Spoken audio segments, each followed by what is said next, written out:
Welcome to മെഡ്ഹെഡ് up. അപ്പോൾ ഇന്ന് നോക്കാൻ പോകുന്ന GIT ഏജൻസിൻ്റെ പാർട്ട് 1 ആണ് കേട്ടോ. ഇന്നത്തെ GIT ഏജൻസിൻ്റെ 2-3 നമ്മുടെ സിലബസിൽ പറഞ്ഞിരിക്കുന്ന ഡ്രഗ്സുകൾ എംഫസൈസ് ചെയ്തിട്ടാണ് ക്ലാസ് പോകുന്നത്. സോ ഫസ്റ്റ് ഓഫ് ഓൾ നമ്മൾ നോക്കേണ്ടത് അസിഡിഫൈങ് ഏജൻറ്റ് അല്ലെങ്കിൽ അസിഡിഫയർ ആണ്. സോ നമുക്ക് എല്ലാവർക്കും അറിയാമല്ലോ, നമ്മളെ ബോഡിയിൽ ഹൈഡ്രോക്ലോറിക് ആസിഡിന് എത്രത്തോളമാണ് ഡൈജഷന് സിഗ്നിഫിക്കൻ്റ് ആയെന്ന് നമുക്കറിയാം. ഓക്കെ, അത് മാത്രമല്ല നമ്മളെ ബോഡിക്കകത്ത് പലതരത്തിലുള്ള പാത്തോജൻസുകളും ഉണ്ട്. സോ ബേസിക്കലി ഹൈഡ്രോക്ലോറിക് ആസിഡ് ഒരു ഹ്യൂമൻ ബോഡിയിൽ ഡൈജഷൻ പ്രോസസ്സിനെ എൻഹാൻസ് ചെയ്യാൻ ഒരുപാട് സഹായിക്കാറുണ്ട്. സോ ഏതെങ്കിലും തരത്തിൽ നമുക്ക് ഹൈഡ്രോക്ലോറിക് ആസിഡ് കുറയുകയാണെങ്കിൽ, ലൈക്ക് ഹൈപ്പോ അസിഡിറ്റിയോ അല്ലെങ്കിൽ അക്ലോർ ഹൈഡ്രിയോ ഉണ്ടാവുകയാണെങ്കിൽ നമുക്ക് ആ സമയത്ത് നമ്മുടെ pH ലെവൽ തിരിച്ച് കൊണ്ടുവരാനായിട്ട് നമുക്കൊരു അസിഡിഫൈങ് ഏജൻറ്റിൻ്റെ ആവശ്യമുണ്ട്. അതിനെയാണ് നമ്മൾ പറയുന്നത് അസിഡിഫൈങ് ഏജൻറ്റ് അല്ലെങ്കിൽ അസിഡിഫയർ എന്ന് നമ്മൾ പറയുന്നത്. ഓക്കെ, മനസ്സിലായല്ലോ അല്ലേ? സോ ഇനി ടൈപ്പ് ഓഫ് അസിഡിഫയേഴ്സ് നോക്കാം. ഗ്യാസ്ട്രിക് അസിഡിഫയേഴ്സ് ഉണ്ട്, അതായത് regulate stomach pH, crucial for proper digestion, the particularly beneficial for individual with achlorhydria. അതായത് ഹൈപ്പോക്ലോർ ആയിട്ടുള്ള അല്ലെങ്കിൽ ഹൈഡ്രോക്ലോറിക് ആസിഡ് കുറവുള്ള ആൾക്കാരിൽ pH റെഗുലേറ്റ് ചെയ്യാനും തിരിച്ച് ഡൈജഷനെ പ്രോപ്പർ ആക്കാൻ വേണ്ടി സഹായിക്കുന്ന അസിഡിഫയേഴ്സ് ആണ് gastric acidifiers. Next one is urinary acidifiers ആണ്. പേര് പറയുന്ന പോലെ തന്നെ യൂറിൻ്റെ pHനെ മെയിൻറ്റെയിൻ ചെയ്യാൻ വേണ്ടിയിട്ടും യൂറിനറി ട്രാക്ട് ഡിസോർഡേഴ്സ് കുറയ്ക്കാൻ വേണ്ടിയിട്ടുമാണ് ചെയ്യുന്നത്. നെക്സ്റ്റ് വൺ സിസ്റ്റമിക് അസിഡിഫയേഴ്സ് ആണ്. പേര് പറയുന്നത് പോലെ തന്നെ ബോഡിയിൽ ആൽക്കലിനിറ്റിനെ റെഡ്യൂസ് ചെയ്യാനും പിന്നെ മെറ്റാബോളിക് ആൽക്കലോസിനെ ട്രീറ്റ് ചെയ്യാനുമാണ് ഹെൽപ്പ് ചെയ്യുന്നത്. Administrate to reduce body alkalinity and treat metabolic alkalosis. So next one is laboratory acids ആണ്. സോ ലബോറട്ടറി ആസിഡ്സ് എല്ലാവർക്കും അറിയാം എന്താണ്. ലബോറട്ടറിയിൽ പല എക്സ്പെരിമെൻറ്റ്സും ഫോർമുലേഷൻസും ഉണ്ടാക്കാൻ വേണ്ടിയിട്ട് ഉപയോഗിക്കുന്ന സാധനമാണ് ലബോറട്ടറി ആസിഡ്സ് എന്ന് പറഞ്ഞാൽ. സോ സിമ്പിളാണ്. Gastric acidifier, urinary acidifier, systemic acidifier and laboratory acids ആണ്. സോ നമുക്കിനി ഡ്രഗുകൾ നോക്കാം. The first one is hydrochloric acid, HCl ആണ്. സോ നമ്മൾ ഓൾറെഡി ഹൈഡ്രോക്ലോറിക് ആസിഡ് നമ്മൾ മറ്റുള്ള ടോപ്പിക്കുകളിൽ നമ്മൾ പഠിച്ചതാണ്. സോ എന്നാൽ നമുക്ക് നോക്കാം. കെമിക്കൽ ഫോർമുല HCl ആണ്. അൺഹൈഡ്രസ് ഹൈഡ്രോക്ലോറിക് ആസിഡ് അല്ലെങ്കിൽ മ്യൂറേറ്റിക് ആസിഡ് എന്നാണ് സിനോണിം പറയുന്നത്. സോ സ്റ്റാൻഡേർഡ്സ് ഉണ്ട്. 35.0 to 38.0% ആണ് W/W of hydrochloric acid. So preparation എല്ലാവർക്കും അറിയാം. Lab preparation normally hydrochloric acid നടക്കുന്നത് ഹീറ്റിംഗ് കോൺസെൻട്രേറ്റ് സൾഫ്യൂരിക് ആസിഡ് വിത്ത് sodium chloride yield HCl gas. അതായത് സൾഫ്യൂരിക് ആസിഡും സോഡിയം ക്ലോറൈഡും കൂടെ റിയാക്ട് ചെയ്യുമ്പോഴാണ് നമുക്ക് എന്ത് കിട്ടുക? ഹൈഡ്രോക്ലോറിക് ഗ്യാസ് നമുക്ക് കിട്ടുക കേട്ടോ. സോ ഇൻഡസ്ട്രിയൽ മെത്തേഡ് പറയുവാണെങ്കിൽ combusting hydrogen in chlorine gas. So chlorine ഗ്യാസും ഹൈഡ്രോജനെയും കൂടെ കമ്പസ്റ്റ് ചെയ്യുവാണ് ചെയ്യുക. സ്റ്റോറേജ് എന്ന് പറഞ്ഞാൽ നമ്മൾ എപ്പോഴും സ്റ്റോപ്പേർഡ് കണ്ടെയ്നറിലായിരിക്കും, ബിലോ 30 ഡിഗ്രി സെൽഷ്യസിലായിരിക്കും മെയിൻറ്റെയിൻ ചെയ്യേണ്ടാവുക. സോ മെഡിസിൻ യൂസ് ഞാൻ ഓൾറെഡി പറഞ്ഞു. അക്ലോറൈഡ്രിയ അല്ലെങ്കിൽ മെറ്റബോളിക് ആൽക്കലോസിനൊക്കെ നമ്മൾ ഉപയോഗിക്കാറുണ്ട് hydrochloric acid. So dilute hydrochloric acid ഇതാണ് നമുക്ക് സിലബസിൽ പറഞ്ഞിട്ടുള്ളത്. Contain 10% weight of HCl as per Indian pharmacopoeia പ്രകാരം 10% വെയിറ്റ് ആണ്. പ്രിപ്പറേഷൻ പറയുവാണെങ്കിൽ നമ്മൾ HCl കോൺസെൻട്രേറ്റ് HCl നമ്മൾ ഗ്രാജുവലി വാട്ടർ ആഡ് ചെയ്യുന്ന രീതിയാണ്. സ്റ്റോറേജ് സ്റ്റോപ്പർ തന്നെയാണ്. Medicine use achlorhydria metabolic alkalosis ഒക്കെ റെഡ്യൂസ് ചെയ്യാൻ വേണ്ടി ഹെൽപ്പ് ചെയ്യാറുണ്ട്. സോ ഇവിടെ ശ്രദ്ധിക്കേണ്ടത് 10% വെയിറ്റ് ബൈ വോളിയത്തിൻ്റെ കാര്യമാണ് നമുക്ക് നോക്കേണ്ടത് കേട്ടോ. So next one is ammonia chloride ആണ്. സിമ്പിൾ ഡ്രഗ് ആണ്. കെമിക്കൽ ഫോർമുല NH4Cl ആണ്. സ്റ്റാൻഡേർഡ്സ് ഉണ്ട്. കണ്ടെയ്ൻ 99.0 to 100.5% ആണ് of NH4Cl on a dried ബേസിലാണ് അമോണിയം ക്ലോറൈഡ് വരുന്നത് കേട്ടോ. സോ ഈ 2 ഡ്രഗ് മാത്രമേ ഇതിൽ പഠിക്കാനായിട്ട് നമുക്കുള്ളൂ. സോ നെക്സ്റ്റ് നമ്മൾ നോക്കാൻ പോകുന്ന ആൻറ്റാസിഡും അതിൻ്റെ മെക്കാനിസം ഓഫ് ആക്ഷനുമാണ്. സോ നമുക്ക് എല്ലാവർക്കും അറിയാം ആൻറ്റാസിഡ് എന്തിനാണ്? നമ്മുടെ ബോഡിയിൽ ഉണ്ടാവുന്ന ആസിഡിറ്റി ലെവലിനെ റെഡ്യൂസ് ചെയ്യാൻ വേണ്ടി കൊടുക്കുന്നതാണ് ആൻറ്റാസിഡ്സ് എന്ന് പറഞ്ഞാലും അല്ലേ. നമുക്ക് എല്ലാവർക്കും അറിയാം ഹൈപ്പർ അസിഡിറ്റി ഉണ്ടാവും അല്ലേ. അസിഡിക് ലെവൽ വളരെ കൂടുകയാണ് ചെയ്യുക. ആ സമയത്ത് നമ്മൾ കൊടുക്കുന്ന ഡ്രഗ്സ് ആണ് ആൻറ്റാസിഡ്. എങ്ങനെയാണ് ചെയ്യുക? നമ്മളെ ബോഡിയിൽ പോയിട്ട് ന്യൂട്രലൈസ് ചെയ്യും, എക്സസ് ആസിഡിനെ ന്യൂട്രലൈസ് ചെയ്യുകയും പെപ്സിൻ്റെ ആക്ടിവിറ്റിനെ കുറയ്ക്കുകയും ചെയ്യും. നമുക്ക് ബേസിക്കലി അറിയാം ആൻറ്റാസിഡ് എന്ന് പറഞ്ഞാൽ എന്തെങ്കിലും എക്സസ് ആസിഡിനെ ന്യൂട്രലൈസ് ചെയ്യുകയാണെന്നറിയാം. പക്ഷേ ഈ പെപ്സിൻ്റെ ആക്ടിവിറ്റി കുറയ്ക്കുവാണെന്ന് പല ആൾക്കാർക്കും അറിയില്ല. സോ ശ്രദ്ധിക്കണം. Inhibit pepsin activity offering relief from condition like peptic ulcer and gastritis. So normally gastritis ഉള്ള ഒരാൾക്കോ അല്ലെങ്കിൽ പെപ്റ്റിക് അൾസർ ഉള്ള ഒരാൾക്കോ അവരുടെ ഈ ഒരു കണ്ടീഷൻ കുറച്ചുകൊണ്ട് ആസിഡ് ഹൈപ്പർ ആക്ടിവിറ്റീനെ കുറച്ചുകൊണ്ട് നമുക്ക് എന്ത് ചെയ്യാൻ പറ്റും, ഒരു റിലീഫ് കൊടുക്കാൻ വേണ്ടി ഹെൽപ്പ് ചെയ്യുന്നതാണ് ആൻറ്റാസിഡ്സ് എന്ന് പറഞ്ഞാൽ കേട്ടോ. സോ ഡെഫിനിഷൻ ക്രൈറ്റീരിയ ആണ്. So antacid are mild alkaline substance aimed at reducing gastric acidity ideally without adverse effect. So ഒരു അഡ്വേഴ്സ് എഫക്റ്റും ഇല്ലാതെ നമ്മളെ ബോഡിയിലുള്ള എക്സസ് ആയിട്ടുള്ള ആസിഡിനെ കുറയ്ക്കാൻ വേണ്ടി ഹെൽപ്പ് ചെയ്യുന്ന സാധനങ്ങളാണ് ആൻറ്റാസിഡ് എന്ന് പറഞ്ഞാൽ.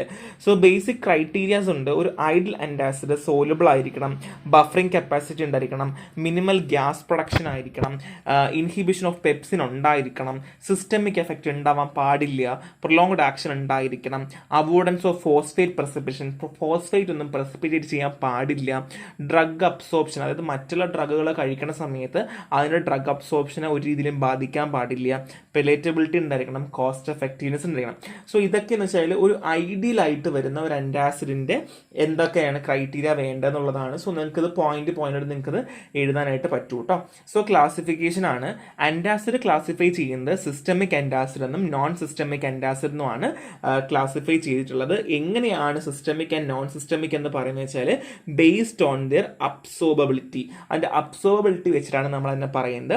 Systemic antacid can cause metabolic alkalosis due to cation absorption. അതായത് സിസ്റ്റമിക് ആൻറ്റാസിഡ് ആണെങ്കിൽ മെറ്റാബോളിക് ആൽക്കലോസിസ് ഉണ്ടാക്കാനുള്ള ചാൻസ് കൂടുതലാണ്. എന്തുകൊണ്ട്? അബ്സോർപ്ഷൻ നടക്കുന്നത് കൊണ്ട്. എന്നാൽ നോൺ സിസ്റ്റമിക് ആണെങ്കിൽ എന്ത് ചെയ്യില്ല, ലാർജ്ലി അൺഅബ്സോർബ്ഡ് ആയിരിക്കും, അങ്ങനെ തന്നെ അൺഅബ്സോർബ് ആയിട്ടിരിക്കും. അതുകൊണ്ട് ലോക്കൽ എഫക്റ്റ് ആയിരിക്കും ഇതിലുണ്ടാവുക കേട്ടോ. So non systemic antacid further divide into aluminium, magnesium and calcium containing compounds. So non systemic ആൻറ്റാസിഡിൽ തന്നെ നമുക്ക് പഠിക്കേണ്ട കോമ്പൗണ്ട്സുകളുണ്ട്. അലുമിനിയം ഉണ്ട്, മെഗ്നീഷ്യം ഉണ്ട്, calcium containing compounds of systemic antacid, non systemic ആൻറ്റാസിഡ്സുകളുണ്ട് കേട്ടോ. So next one is combination തെറാപ്പിയാണ്. നമുക്ക് എഫിക്കസി കൂട്ടാൻ വേണ്ടി അല്ലെങ്കിൽ നമുക്ക് നമ്മുടെ ആ ഒരു എൻഹാൻസ് ചെയ്യാൻ വേണ്ടിയിട്ട് ആൻറ്റാസിഡ്സിൽ അപ്പോൾ നമ്മൾ കോമ്പിനേഷൻ അല്ലെങ്കിൽ കമ്പൈൻ ചെയ്ത് കൊടുക്കാറുണ്ട്. അത് magnesium aluminium hydroxide, magnesium aluminium hydroxide, dimethicone or methyl polysiloxane, aluminium hydroxide gel with magnesium trisilicate. അതായത് നമ്മൾ നേരത്തെ പറഞ്ഞിട്ടുള്ള ഈ ഈ സിസ്റ്റമിക്കലിയോ അല്ലെങ്കിൽ നോൺ സിസ്റ്റമിക്കലിയോ അങ്ങോട്ടും ഇങ്ങോട്ടും ഒക്കെ എന്ത് ചെയ്യാറുണ്ട്, കമ്പൈൻ ചെയ്ത് അതിൻ്റെ സെയിം കാറ്റഗറി തന്നെ കമ്പൈൻ ചെയ്തിട്ട് ചില സമയത്ത് നമ്മൾ കോമ്പിനേഷൻ തെറാപ്പി കൊടുക്കാറുണ്ട്. ആക്ടിവിറ്റി എൻഹാൻസ് ചെയ്യാനും പ്രൊലോങ്ഡ് ടൈമിൽ നമുക്ക് ആ റിലീഫ് കിട്ടാൻ വേണ്ടിയിട്ടൊക്കെയാണ് നമ്മൾ നോർമലി അങ്ങനെ ചെയ്യുന്നത് കേട്ടോ. നമ്മൾ പറയാൻ പോകുന്ന സൈഡ് എഫക്റ്റ് ആണ്. പ്രൊലോങ് ആയിട്ട് ആൻറ്റാസിഡ് ഉപയോഗിക്കുമ്പോൾ നമുക്ക് റീബൗണ്ട് അസിഡിറ്റി, നമുക്ക് അസിഡിറ്റി തിരിച്ചു വരാനുള്ള ചാൻസ് കൂടുതലാണ്. ഇലക്ട്രോലൈറ്റ് ഇംബാലൻസ് ഉണ്ടാകും, കോൺസ്റ്റിപ്പേഷൻ, ഡയറിയ, ഇത് ഉറപ്പാണ് കേട്ടോ. സോഡിയം റിലേറ്റഡ് ഇഷ്യൂസ് ഉണ്ടായിരിക്കും, ഡ്രഗ് ഇൻട്രാക്ഷൻ ഉണ്ടാവും, ഫോസ്ഫേറ്റ് ഡിപ്ലീഷൻ ഉണ്ടാവും. സോ ഇതൊക്കെ നമ്മൾ മോണിറ്റർ ചെയ്യേണ്ട ആവശ്യമുണ്ട്. അപ്പോൾ ഈ സൈഡ് എഫക്റ്റ് എന്തൊക്കെയാണെന്നുള്ളതൊന്ന് പഠിച്ചു വെക്കണം. നമുക്ക് ഡിസഡ്വാൻറ്റേജ് ചോദിക്കുവാണെങ്കിൽ നമുക്ക് ഇതൊക്കെ എഴുതി കൊടുക്കാൻ പറ്റുന്നതാണ് കേട്ടോ. സോ മെക്കാനിസം ഓഫ് ആക്ഷൻ നമ്മൾ ഓൾറെഡി പറഞ്ഞല്ലോ, ആൻറ്റാസിഡ്സ് ഗ്യാസ്ട്രിക് ആസിഡ് ന്യൂട്രലൈസ് ചെയ്യുന്നു എന്നുള്ളതാണ്. So aluminium hydroxide form insoluble aluminium chloride with hydrochloric acid. ഇനി റിയാക്ഷൻസ് പറയാൻ പോവാണ്. അലുമിനിയം ഹൈഡ്രോക്സൈഡ് ആണെങ്കിൽ ഇൻസോലുബിൾ അലുമിനിയം ക്ലോറൈഡ് ഉണ്ടാക്കും with hydrochloric acid.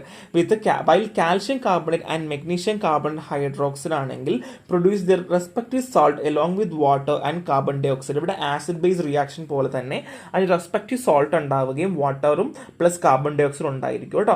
Sodium bicarbonate react with hydrochloric acid to yield sodium chloride water and carbon dioxide. ഇവിടെ അങ്ങനെ തന്നെയാണ് acid ബേസിന്റെ reaction എങ്ങനെയാണോ അതുപോലെ തന്നെയാണ് ഇതിന്റെ മെക്കാനിസം ഓഫ് ആക്ഷൻ വരുന്നത്. അലുമിനിയം ഹൈഡ്രോക്സൈഡ് ആണ് ഇൻസോലബിൾ അലുമിനിയം ക്ലോറൈഡ് ഉണ്ടാവുന്നതും ബാക്കിയുള്ളതെല്ലാം സോൾട്ടും പ്ലസ് വാട്ടറും ആയിരിക്കും ഉണ്ടാവുക. ഇനി സ്പെസിഫിക് ആൻറ്റാസിഡ് പ്രിപ്പറേഷൻ ആണ്. First one is aluminium hydroxide ജെല്ലാണ്. സോ ബേസിക്കലി ഇത് prepared via precipitation of aluminium hydroxide from potassium alum solution. So potassium alum സൊല്യൂഷനിൽ നിന്നാണ് അലുമിനിയം ഹൈഡ്രോക്സൈഡ് പ്രസിപ്പിറ്റേറ്റ് ചെയ്ത് ഉണ്ടാക്കിയെടുക്കുകയാണ് ചെയ്യുക. പെപ്റ്റിക് അൾസർ മാനേജ്മെന്റിനും സ്കിൻ പ്രൊട്ടക്ഷനും ഒക്കെ ഉപയോഗിക്കുന്ന ഡ്രഗാണ് അലുമിനിയം ഹൈഡ്രോക്സൈഡ് ജെല്ല. So next one is milk of മെഗ്നീഷ്യ അല്ലെങ്കിൽ മെഗ്നീഷ്യം ഹൈഡ്രോക്സൈഡ് ഓൾ സസ്പെൻഷൻ ആണ്. Produce through A hydration or hydration hydration of precipitation method. So ഒന്നെങ്കിൽ ഹൈഡ്രേഷനോ അല്ലെങ്കിൽ precipitation മെത്തേഡ് വഴിയിട്ടാണ് നമ്മൾ ഉണ്ടാക്കിയെടുക്കുന്നത്. ഇത് ലക്സേറ്റീവ് ആണ്, മൈൽഡ് ആൻറ്റാസിഡ് ആണ്.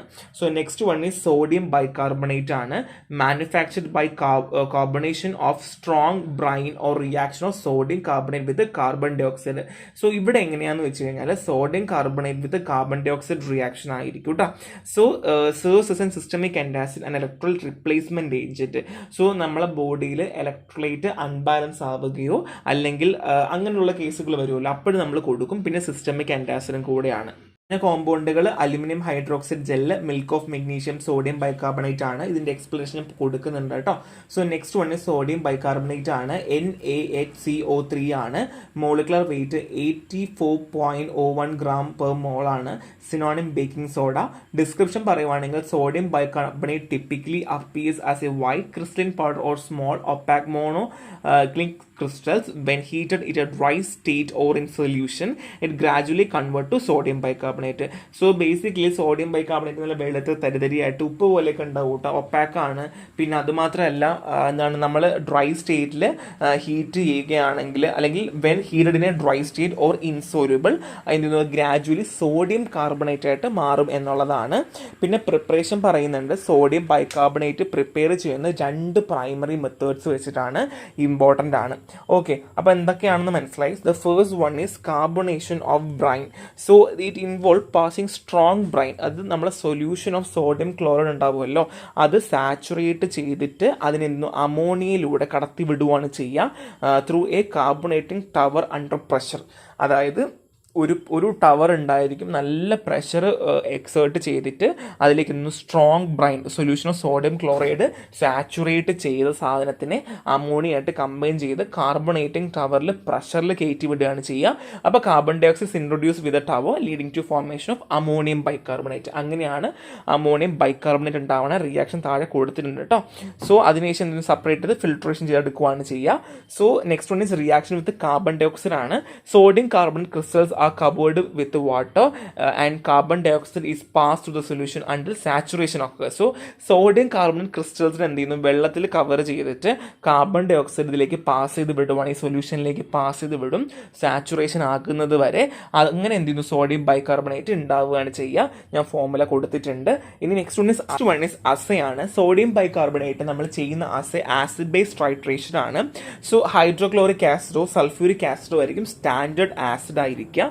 മീഥിൽ ഓറഞ്ച് ഇൻഡിക്കേറ്റർ ആയിരിക്കും. End point yellow to red colour ആയിരിക്കും കേട്ടോ, മറന്നു പോകണ്ട, yellow to red കളർ ആയിരിക്കും. മെഡിസിൻ യൂസ് സിസ്റ്റമിക് ആന്റാസിഡ് ആണ്. പിന്നെ എക്സസ് ആസിഡ് ഉണ്ടെങ്കിൽ നഷ്ടപ്പെടുത്താൻ ന്യൂട്രലൈസ് ചെയ്യാൻ വേണ്ടി ഹെൽപ്പ് ചെയ്യും. ഇലക്ട്രോലൈറ്റ് റിപ്ലേസ്മെന്റ് നടക്കുന്ന ഒരു സാധനം കൂടെയാണ് കേട്ടോ. So next one is aluminium hydroxide ജെല്ലാണ്, AlOH3 ആണ്, 78.00 gram per mole ആണ്. Synonym aluminium hydroxide suspension, aluminium hydroxide mixture ആണ്. സോ അലുമിനിയം ഹൈഡ്രോക്സൈഡ് ജെല്ല് നല്ല വെളുത്തിട്ടുള്ള കേട്ടോ, വിസ്കസ് സസ്പെൻഷൻ ആണ്, translucent thin layer. And additional ingredient ആയിട്ട് ഗ്ലിസറിനോ സോർബിറ്റോളോ സൂക്രോസോ പെപ്പർമിൻറ്റ് ഓയിലോ അല്ലെങ്കിൽ ആൻറ്റി മൈക്രോബിയൽ ഏജൻറ്റോ ഒക്കെ ആഡ് ചെയ്യാറുണ്ട്. സോ എങ്ങനെ പ്രിപ്പയർ ചെയ്യാമെന്ന് വെച്ചാൽ അലുമിനിയം ഹൈഡ്രോക്സൈഡ് ജെല്ല് നമ്മൾ പ്രിപ്പയർ ചെയ്യുന്നത് ഹോട്ട് സൊല്യൂഷൻ ഓഫ് പൊട്ടാഷ് ആലത്തിൻ്റെ കൂടെ ഹോട്ട് സൊല്യൂഷൻ ഓഫ് സോഡിയം കാർബണേറ്റും കൂടെ വെച്ചിട്ടാണ്, റിയാക്ട് ചെയ്യിപ്പിച്ചിട്ടാണ്. എന്തൊക്കെയാണ്, hot solution of potash Alam with hot solution of sodium carbonate. So ഇതിൻ്റെ റിസൾട്ടായിട്ട് നമുക്ക് അലുമിനിയം ഹൈഡ്രോക്സൈഡ് എന്ത് ചെയ്യുന്നു കിട്ടുകയും അത് പിന്നെ നമ്മൾ വാഷ് ചെയ്ത് അതിന് ചൂടൊക്കെ മാറ്റിയിട്ട് എന്ത് ചെയ്യുന്നു with hot water until free from സൾഫേറ്റിനെ ഫ്രീ ആക്കണം. അതായത് ഈ ഒരു പ്രോസസ്സിൽ നിന്ന് സൾഫേറ്റ് ഫ്രീ ആക്കിയതിന് ശേഷം the gel is then adjusted to required volume with distilled water. നമുക്ക് ആവശ്യമുള്ള ഡിസ്റ്റിൽഡ് വാട്ടർ ആഡ് ചെയ്തിട്ട് ആണ് ജെല്ലാക്കി നമ്മൾ ആ ഒരു ഫോർമുലേഷനിലേക്ക് മാറ്റിയെടുക്കുകയാണ് ചെയ്യുക കേട്ടോ. സോ കെമിക്കൽ റിയാക്ഷൻ ഞാൻ കൊടുത്തിട്ടുണ്ട്. മെഡിസിൻ യൂസ് ആന്റാസിഡ് തന്നെയാണ്. പെപ്റ്റിക് അൾസറിന്റെ മാനേജ്മെന്റ്, ഗ്യാസ്ട്രിക് ഹൈപ്പർ അസിഡിറ്റി, പിന്നെ സ്കിൻ പ്രൊട്ടക്ഷൻ, മൈൽഡ് അസ്ട്രിഞ്ചൻ ഒക്കെ നമുക്ക് ഉപയോഗിക്കാന്നുള്ളതാണ് അലുമിനിയം ഹൈഡ്രോക്സൈഡ് ജെല്ല് കേട്ടോ. So next one is magnesium hydroxide mixture ആണ്. സോ മെഗ്നീഷ്യം ഹൈഡ്രോക്സൈഡ് കോമൺലി അറിയുന്നത് മിൽക്ക് ഓഫ് മെഗ്നീഷ്യം എന്നാണ് അറിയുന്നത് കേട്ടോ. അത് അക്വ സസ്പെൻഷൻ ആണ് ഓഫ് ഹൈഡ്രേറ്റഡ് മെഗ്നീഷ്യം ഓക്സൈഡ്. അതായത് മെഗ്നീഷ്യം ഓക്സൈഡിൻ്റെ ഹൈഡ്രേറ്റ് കണ്ടീഷൻ ആയിട്ടുള്ള അക്വ സസ്പെൻഷനിലാണ് മെഗ്നീഷ്യം ഹൈഡ്രോക്സൈഡ് മിക്സ്ചർ ഇരിക്കുന്നത് കേട്ടോ. ഇതൊരു വൈറ്റ് യൂണിഫോം സസ്പെൻഷൻ ആണ്. നമുക്ക് എന്താണ് does not readily separate on stand. നമ്മൾ വെച്ച് കഴിഞ്ഞാൽ കുറേ നേരം ഇരുന്നാൽ 2 ലെയറായിട്ടൊന്നും പോവില്ല, സസ്പെൻഷൻ തന്നെയാണ് കേട്ടോ. എല്ലാം സസ്പെൻഡ് ചെയ്തിട്ടുണ്ടാവുക കേട്ടോ, ഫുള്ളി ഈക്വലി എല്ലാ ഭാഗത്തും ഒരുപോലെ ഉണ്ടാവുക. സോ അതുകൊണ്ട് തന്നെ 2 ലെയറൊന്നും ആയിട്ട് മാറിയെന്നിരിക്കത്തില്ല. പ്രിപ്പറേഷൻ പറയുവാണെങ്കിൽ magnesium hydroxide mixture can be prepared using hydration. ഒന്നെങ്കിൽ ഹൈഡ്രേഷൻ വഴിയിട്ടോ അല്ലെങ്കിൽ hydrate with water to produce magnesium hydroxide. So light magnesium ഓക്സൈഡിനെ എന്ത് ചെയ്യുന്നു, ഈസ് ഹൈഡ്രേറ്റ് ചെയ്യുന്നു. എന്ത് വെച്ചിട്ട്, വെള്ളം വെച്ചിട്ട് ഹൈഡ്രേറ്റ് ചെയ്യുന്നു. അത് MgO+H2 MgOH2 ആണ്. അത്രയേ ഉള്ളൂ കേട്ടോ. മെഡിസിൻ യൂസ് ലക്സേറ്റീവായിട്ട് ഉപയോഗിക്കാറുണ്ട്. പിന്നെ സ്റ്റൂൾ സോഫ്റ്റനിങ്, ബവൽ മൂവ്മെന്റിന് വേണ്ടിയിട്ട് നമുക്ക് ഹെൽപ്പ് ചെയ്യാറുണ്ട്. പിന്നെ നമ്മൾ പറയുന്ന പോലെ ആൻറ്റാസിഡ് പ്രോപ്പർട്ടി ഉണ്ട് എന്നുള്ളതാണ് കേട്ടോ. പിന്നെ ഡെർമറ്റോളജിക്കലി അപ്ലൈ ചെയ്യാറുണ്ട്, വേരിയസ് കോസ്മെറ്റിക് പ്രിപ്പറേഷൻസിലൊക്കെ യൂസ് ചെയ്യാറുണ്ട് എന്നുള്ളതാണ്. So next topic is pharmaceutical AIDS ആണ്, അല്ലെങ്കിൽ പ്രൊട്ടക്റ്റീവ് അല്ലെങ്കിൽ അബ്സോർബൻ ഒക്കെയാണ്. 2 ഡ്രഗ് പഠിക്കാനേ ഉള്ളൂ, ലൈറ്റ് കയോലിൻ ആൻഡ് ബെൻഡോനേറ്റ് ആണ് കേട്ടോ. സോ പ്രൊട്ടക്റ്റീവ് അല്ലെങ്കിൽ അബ്സോർബൻ ഏജന്റ് എന്തിനു വേണ്ടിയിട്ടാണ് ഉപയോഗിക്കുന്നത്? പ്രൊട്ടക്ഷന് വേണ്ടിയിട്ടാണ് അല്ലേ? എന്ത് പ്രൊട്ടക്ഷൻ ചെയ്യാൻ വേണ്ടിയിട്ടാണ്, അല്ലെങ്കിൽ എങ്ങനെയൊക്കെയാണ്? ഇത് ഗ്യാസ്ട്രോ ഇൻറ്റെസ്റ്റൈനൽ ഡിസോർഡേഴ്സിലാണ് ഈ പ്രൊട്ടക്റ്റീവ് അല്ലെങ്കിൽ അബ്സോർബൻസ് യൂസ് ചെയ്യുക. സോ പെർട്ടിക്കുലർലി ഡയറിയ, ഡിസെൻട്രിക്കൊക്കെയാണ് ഉപയോഗിക്കുക. സോ ഇതെങ്ങനെയാണ് ചെയ്യാന്ന് വെച്ചാൽ നമ്മുടെ മ്യൂക്കസ് മെംബ്രെയിനിൽ ഒരു പ്രൊട്ടക്റ്റീവ് ലെയർ കൊണ്ടുവരികയും ഈ ടോക്സിൻസ്, ഗ്യാസസ്, ബാക്ടീരിയസിനൊക്കെ അബ്സോർബ് ചെയ്യുകയുമാണ് ഈ പ്രൊട്ടക്റ്റീവ്സും അഡ്സോർബൻസും ഒക്കെ ചെയ്യുന്നത്. പ്രൊട്ടക്റ്റീവ് ആണെങ്കിൽ മ്യൂക്കസ് മെംബ്രെയിൻ ഒരു പ്രൊട്ടക്ഷൻ കൊടുക്കാം. പിന്നെ അഡ്സോർബൻ്റ് ആണെങ്കിൽ ഈ ടോക്സിൻസുകൾ അല്ലെങ്കിൽ ഗ്യാസ്, ബാക്ടീരിയ ഒക്കെ അബ്സോർബ് ചെയ്യുക എന്നുള്ളതാണ്. സോ ഇത് ബേസിക്കലി നമ്മൾ 2 സാധനങ്ങൾ മാത്രമേ നമുക്ക് പഠിക്കാനുള്ളൂ. ഒന്ന് ലൈറ്റ് കയോലിൻ ആൻഡ് ബെൻഡോനേറ്റ് മാത്രമേ പഠിക്കാനുള്ളൂ. ഇനി പ്രോപ്പർട്ടി പറയുവാണെങ്കിൽ ബേസിക്കലി ഇത് ഇനേർട്ട് ആയിരിക്കണം. ഇനേർട്ട് എന്ന് വെച്ചാൽ വേറെ ഒരു ആപ്ലിക്കേഷനോ അല്ലെങ്കിൽ വേറൊരു യൂസും ഉണ്ടാവാൻ പാടില്ല. സോ ന്യൂട്രൽ ആയിരിക്കണം. മൈൽഡ് ഡയറിയ, ഡിസെൻട്രി, GIT ഡിസ്റ്റർബൻസിനൊക്കെ ഉപയോഗിക്കാറുണ്ട്. നേരത്തെ പറഞ്ഞ പോലെ absorb gas, toxin, bacteria, protect layer on the mucus membrane, offering mechanical protection കൊടുക്കണം. ഓക്കെ, സോ ഇത് നമ്മൾ ഓൾറെഡി പറഞ്ഞ കാര്യം. ഇനി ലൈറ്റ് കയോലിൻ ആണ് synonym hydrated aluminium silicate, Al2O3 2SiO2 2H2O ആണ്. സോ പ്രിപ്പറേഷൻ പറയുന്ന നാച്ചുറൽ ക്ലേയിൽ നിന്നാണ് നമ്മൾ ഈ കയോലിൻ ഉണ്ടാക്കുന്നത് കേട്ടോ. സോ അതിൽ പൗഡർ ചെയ്ത് പാർട്ടിക്കിൾസ് സെപ്പറേറ്റ് ചെയ്ത് ലൈക്ക് ഇലക്ട്രിക്കൽ സെഡിമെൻറ്റേഷൻ ഒക്കെ ചെയ്ത് പ്യൂരിഫൈ ചെയ്ത് ഡ്രൈ ചെയ്ത് സ്റ്റോർ ചെയ്ത് ഭയങ്കര നല്ല മാവ് പോലെ ഉണ്ടാവും കേട്ടോ. അങ്ങനെയാണ് കയോലിൻ ഉണ്ടാവുക. സോ നാച്ചുറൽ ക്ലേയിൽ നിന്നാണ് ഉണ്ടാക്കുന്നത് കേട്ടോ. സോ മെക്കാനിസം ഓഫ് ആക്ഷൻ പറയുവാണെങ്കിൽ ലൈറ്റ് കയോലിന് ഒരു പ്രൊട്ടക്റ്റീവ് കോട്ടിംഗ് കൊടുക്കാൻ പറ്റും. ഗ്യാസ്ട്രോ ഇൻഡസ്ട്രിയൽ ട്രാക്റ്റിൽ ഒരു പ്രൊട്ടക്റ്റീവ് കോട്ടിംഗ് കൊടുക്കുകയും അങ്ങനെ വേദന, അൾസേഴ്സിൻ്റെ ലീഷനും ഒക്കെ അതിൽ ഫർദർലി ആസിഡ് തട്ടാതിരിക്കുകയും അങ്ങനെ നമുക്കൊരു റിലീഫ് തരികയാണ് ചെയ്യുക കേട്ടോ. സോ അത് മാത്രമല്ല ഇത് അഡ്സോർബൻ്റ് ആണ്. പിന്നെ ഡയറിയയ്ക്കും ഡിസെൻട്രിക്കും കൊളൈറ്റിസിനും കോളറയ്ക്കും ഒക്കെ കൊടുക്കാൻ പറ്റും. സ്റ്റോറേജ് പറയുവാണെങ്കിൽ നമ്മൾ മോയ്സ്ചർ കണ്ടന്റിൽ നിന്ന് സ്റ്റോറേജ് ചെയ്ത് മാറ്റി വെക്കണം എന്നുള്ളതേ ഉള്ളൂ. സിമ്പിൾ ഡ്രഗ് ആണ്. Okay, so next one is bentonite ആണ്. Al2O3 4SiO2 H2 ആണ്. സോ സിനോണിം വിൽക്കിനൈറ്റ് എന്ന് പറയും. സോ ഡിസ്ക്രിപ്ഷൻ പറയുവാണെങ്കിൽ പെയിലായിട്ടൊരു ബഫ് കളർ, ചെറിയൊരു മഞ്ഞിച്ച് യെല്ലോയിഷ് ബ്രൗണിഷ് പൗഡർ ആണ്. നമുക്കൊരു എർത്തി ടേസ്റ്റ്, ഒരു മണ്ണിൻ്റെയൊക്കെ രുചി പോലെ നമുക്ക് തോന്നും. ഓർഡർലെസ് ആണ്. പിന്നെ insoluble in water and partially insoluble in water and inorganic solvent. പകുതിയോളമേ വെള്ളത്തിൽ എന്താണ് പാർഷ്യലി ഇൻസോലബിൾ ആണ് കേട്ടോ. അധികം സോലബിളൈസ് ആവില്ല. ആൻഡ് ഇനോർഗാനിക് സോൾവെന്റിലും പാർഷ്യലി ഇൻസോലബിൾ ആണ്. സോ മെഡിസിൻ യൂസ് പറയുവാണെങ്കിൽ എന്താണ്, എമൽസിഫയിങ് ആണ്, സസ്പെൻഡിങ് ആണ്, സ്റ്റെബിലൈസിങ് ഏജന്റ് ആണ്. ഫാർമസ്യൂട്ടിക്കൽ ഫോർമുലേഷൻസ് ഒക്കെ സ്റ്റെബിലൈസ് ചെയ്യാൻ വേണ്ടി ഉപയോഗിക്കുന്ന ഒരു സാധനമാണ് ബെൻഡോനേറ്റ്. ചിലപ്പോൾ നിങ്ങൾ എന്തെങ്കിലുമൊക്കെ ഫാർമസ്യൂട്ടിക്കൽ ഫോർമുലേഷൻ ചെയ്തപ്പോൾ നിങ്ങൾ ബെൻഡോനേറ്റ് ഉപയോഗിച്ചിട്ടുണ്ടായിരിക്കണം. സോ എക്സലന്റ് എമൽസിഫയർ ആണ് ഓയിൽ ഇൻ വാട്ടർ എമൽഷനിലും. അതുമാത്രമല്ല base for various preparation like ഓയിൽമെന്റ്, പ്ലാസ്റ്റേഴ്സ് ഒക്കെ ഇല്ലേ, ഓയിൽമെന്റ് പ്ലാസ്റ്റേഴ്സിലൊക്കെ ഉപയോഗിക്കുന്ന സാധനമാണ് ബെൻഡോനേറ്റ്. പിന്നെ അത് മാത്രം ഒരു അഡ്സോർബൻ ആക്ടിവിറ്റി ഉണ്ട്. സോ ഇതും എയർടൈറ്റ് കണ്ടെയ്നർ കൂൾ ഡ്രൈ പ്ലേസിൽ തന്നെ വെക്കണം എന്നുള്ളതാണ്. സോ ബെൻഡോനേറ്റ് ഞാൻ പറഞ്ഞു എന്തൊക്കെയാണ്. നമ്മൾ അതൊരു സസ്പെൻഡിങ്, എമൽസിഫയിങ്, സ്റ്റെബിലൈസിങ് ഏജന്റ് ആണ്. സോ ഫാർമസ്യൂട്ടിക്കൽ ഫോർമുലേഷനിലൊക്കെ അധികം ഉപയോഗിക്കാറുണ്ട്. പിന്നെ ഓയിൽ വാട്ടർ എമൽഷനിലാണ് നമ്മൾ ഉപയോഗിക്കാറുണ്ട്. വേരിയസ് പ്രിപ്പറേഷൻ ലൈക്ക് ഓയിൽമെന്റ്, പ്ലാസ്റ്റേഴ്സിലൊക്കെ യൂസ് ചെയ്യാറുണ്ട് എന്നുള്ളതാണ് കേട്ടോ. സോ ഇത്രയേ ഉള്ളൂ. ഇത് പാർട്ട് 1 ആണ്. നമുക്കൊരു പാർട്ട് 2 കൂടെ വരുന്നുണ്ട്. അതും കൂടെ ആകുമ്പോൾ നമുക്ക് ഈ ഒരു chapter full, unit full complete ആവും കേട്ടോ. കേട്ടോ. ഭയങ്കര സിമ്പിളാണ്, ഡ്രഗ്സുകൾ മാത്രം പഠിക്കേണ്ട ആവശ്യമുള്ളൂ. ക്ലാസ് കേൾക്കുക, നേരെ ഈ ഡ്രഗ്സുകൾ പഠിക്കുക, ബാക്കി റെഫറൻസ് നോട്ട് വായിക്കുക കേട്ടോ. സോ നെക്സ്റ്റ് ഇടണം. ബൈ.